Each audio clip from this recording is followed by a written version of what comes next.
La propreté dans la ville est organisée par des îlotiers. Les îlotiers ont un secteur et ils sont chargés tous les matins de nettoyer ce secteur, de balayer, de ramasser ce qui traîne, d'ouvrir les vannes pour nettoyer les caniveaux, etc. Le problème, c'est qu'aujourd'hui, et vous l'avez sans doute aussi bien constaté que moi-même, les îlotiers ont été réduits en nombre, donc ils ont des quartiers beaucoup plus grands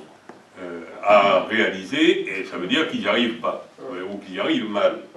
Ce qui veut dire qu'effectivement, vous avez l'impression de ne plus les voir, comme vous les voyez tous les matins, autrefois, vous ne les voyez plus,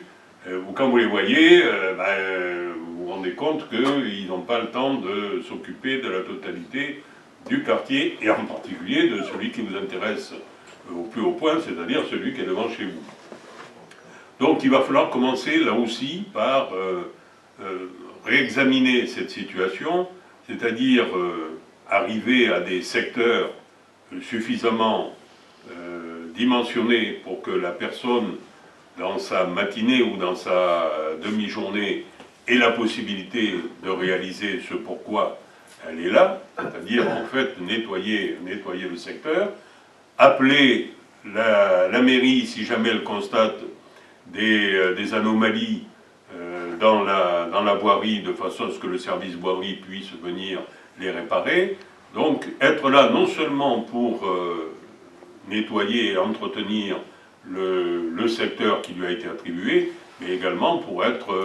un regard de la collectivité, c'est-à-dire que s'il constate des anomalies, des panneaux arrachés, des dégradations, et il prévient immédiatement donc les services concernés, de façon à ce qu'on puisse réparer tout ça. Alors, ça veut dire qu'il faudra reconditionner ces secteurs et sans doute embaucher du personnel pour réaliser dans de meilleures conditions que cela est fait aujourd'hui le nettoyage et l'entretien des rues, des places, et de la totalité du quartier. Alors, de temps en temps, effectivement, il y a le gros entretien, c'est-à-dire que la ville dispose de matériel qui permet de passer le Karcher, par exemple, sur les trottoirs de façon à, au moins une fois par mois, essayer de les rendre à leur aspect d'origine, quand ça peut se faire et quand les trottoirs sont dans un état convenable. Ça rejoint ce que je disais tout à l'heure sur l'entretien et sur le nettoyage des rues. Ça en fait partie. Alors, même s'il y a effectivement les motos organisées pour ramasser les excréments, l'îlotier, lui, lorsqu'il constate ce genre de choses, il peut très bien déjà y remédier dans un premier temps. S'il a effectivement la possibilité, le temps de le faire, il peut le faire. Et puis il peut téléphoner à la mairie et faire en sorte que la moto ou le scooter organisé pour cette opération vienne immédiatement sur simple appel pour réaliser le nettoyage. Donc là, il y a des moyens aussi, il suffit de les mettre en œuvre, et c'est simple